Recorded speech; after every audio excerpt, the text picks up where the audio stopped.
तो प्यारे बच्चों, अब हम मेंसुरेशन टॉपिक स्टार्ट करेंगे। मेंसुरेशन, जिसके अंदर हम विभिन्न आकृतियाँ उनके बारे में पढ़ेंगे। तो फर्स्ट ऑफ ऑल हम लोग सीख रहे हैं कि एक होती है 2 डायमेंशनल फिगर 2D, एक होती 3 डायमेंशनल फिगर। इसके अंदर हमारी आती है 2 डायमेंशनल जिसमें लंबाई और चौड़ाई हो, और 3 डायमेंशनल फिगर होती है जिसमें लंबाई चौड़ाई ऊंचाई हो, लंबाई चौड़ाई ऊंचाई, और इसमें सिर्फ लंबाई और चौड़ाई हो। इसके अंदर क्या क्या आती हैं? सबसे पहले हमारा आता है ट्राइंगल, त्रिभुज, आयत, वर्ग, समांतर चतुर्भुज,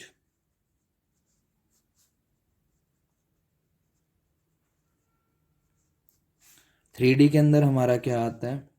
शंकु, जिसको हम लोग कोन कहते हैं, बेलन, जिसको सिलेंडर कहा जाता है। इसके बाद गोला, गोला जिसको स्फीयर कहा जाता है।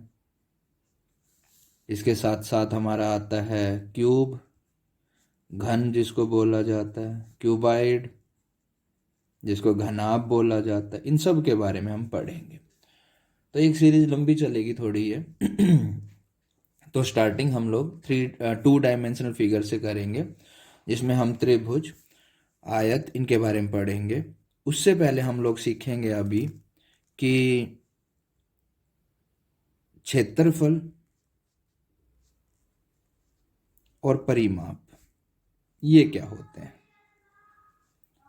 जैसे कोई भी हम फिगर लेते हैं बच्चों, ये मैंने एक त्रिभुज लिया, तो इसके चारों तरफ का जो ये दूरी है, लंबाई है चारों तरफ की, ये क्लियर, हम इसको इन भुजाओं को काउंट जोड़ेंगे तो ये परिमाप बनेगा, ठीक है। और क्षेत्रफल होता अंदर का। तो हम लोगों को सीखना क्या है कि मान लीजिए अगर किसी भी आकृति के अंदर हम कुछ भी करना चाहते हैं तो हम क्षेत्रफल निकालेंगे, और अगर हम इसके बाहर बाहर करना है तो हम परिमाप निकालेंगे। तो परिमाप का सीधा सा एक फार्मूला होता है कि सभी भुजाओं का जोड़, सम ऑफ ऑल साइड, सभी भुजाओं का योग। तो बच्चों, इसके अलावा भी हमारे पास फार्मूले बनेंगे। तो अब हम आज जो शुरुआत करेंगे, फर्स्ट ऑफ ऑल आपको लोगों को समझना है कि परिमाप क्या, क्षेत्रफल क्या है। मान लीजिए आपके पास एक जमीन का टुकड़ा है और उसके अंदर आपको फसल बोनी है, तो आप क्षेत्रफल निकालेंगे। और उसी जमीन के टुकड़े के चारों तरफ अगर आपको बाड़ लगानी, तार लगाने, तो आप परिमाप निकालेंगे। ये ध्यान रखिएगा। परिमाप को पेरीमीटर कहा जाता है और क्षेत्रफल को एरिया कहा जाता है। ये दोनों टॉपिक हमारे इंग्लिश हिंदी मीडियम में चलेंगे। सबसे पहले हम लोग आयत सीखते हैं, रेक्टेंगल। रेक्टेंगल ये फिगर होती है, आमने सामने की भुजा बराबर होती है, चारों कोण 90 डिग्री के होते हैं। तो इसका हम लोगों को सबसे पहले परिमाप निकालना है, परिमाप यानी कि पेरीमीटर। तो इसका सूत्र हम लोगों को दिया जाता है 2 × L+B, 2 लंबाई जमा चौड़ाई। इसका हम लोगों को क्षेत्रफल निकालना होता है, क्षेत्रफल यानी कि एरिया। उसका सूत्र होता है लेंथ × B, यानी लंबाई गुणा चौड़ाई। ये हम लोग इंग्लिश में सीखेंगे, चाहे हिंदी मीडियम का ही बच्चा क्यों ना हो। उसके बाद वर्ग आता है, वर्ग जिसकी चारों भुजाएं बराबर होती हैं, चारों एक दूसरे के बराबर, चारों पे कोण 90 डिग्री का होता है। तो इसका हम लोगों को अगर परिमाप निकालना है तो हम भुजा को 4 बार जोड़ेंगे या 4 से गुणा कर देंगे, तो इसका सूत्र बनेगा 4 × साइड, 4 × साइड, 4 गुणा भुजा। क्षेत्रफल चाहिए, क्षेत्रफल यानी कि एरिया, तो वो होगा भुजा का वर्ग, यानी कहेंगे साइड का स्क्वायर। अब इंग्लिश में सीख लो या हिंदी में सीख लो, दोनों आने चाहिए। अब क्वेश्चन क्या बन सकते हैं इसके, क्वेश्चन समझिए। मान लीजिए क्वेश्चन है, कहा गया कि एक आयत है रेक्टेंगल जिसकी लेंथ 20 है, ब्रेथ 10 है, यानी लंबाई 20 मीटर, चौड़ाई 10 मीटर। तो कहा इसका क्षेत्रफल निकालिए, क्षेत्रफल यानी कि एरिया। तो भाई formula length into breadth 20 into 10 यानी कि 200। अब मीटर सेंटीमीटर जो भी होगा वो लिखना पड़ेगा।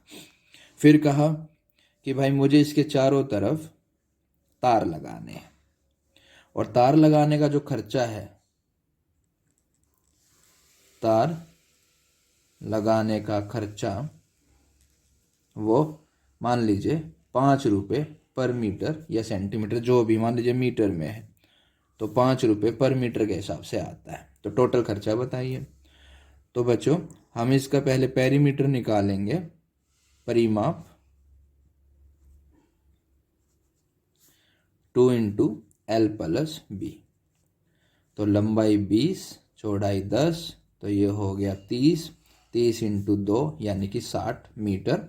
अब खर्चा 5 रुपये के हिसाब से, तो कुल खर्चा जो बनेगा, कॉस्ट बोलेंगे इंग्लिश में, तो 5 से इसकी मल्टीप्लाई कर देंगे, 5 6 30, 300 रुपये का खर्चा पड़ेगा। अब ये खर्चा चाहे परिमाप का हो, तार लगाने का हो, या इसके अंदर हम लोगों को बुआई करनी है, जोताई करनी है, पेड़ में फल क्षेत्रफल में कुछ लगाना है, तो उसके अनुसार करना क्या, क्षेत्रफल में खर्चा है तो क्षेत्रफल निकाल के जो भी कॉस्ट उससे मल्टीप्लाई कर देंगे। चारों तरफ का खर्चा है तो परिमाप निकाल के जो कॉस्ट उससे मल्टीप्लाई कर देंगे। यही चीज हम लोग वर्ग में भी करेंगे। तो फार्मूले आपके सामने हैं, ये फार्मूले आप लर्न कीजिए। होमवर्क जो आएगा वो इन दोनों के ही लिए आएगा, आयत और वर्ग के लिए। तो इनको आप ध्यान से करिए। अब ये सीरीज हम आगे बढ़ाएंगे। Thank you.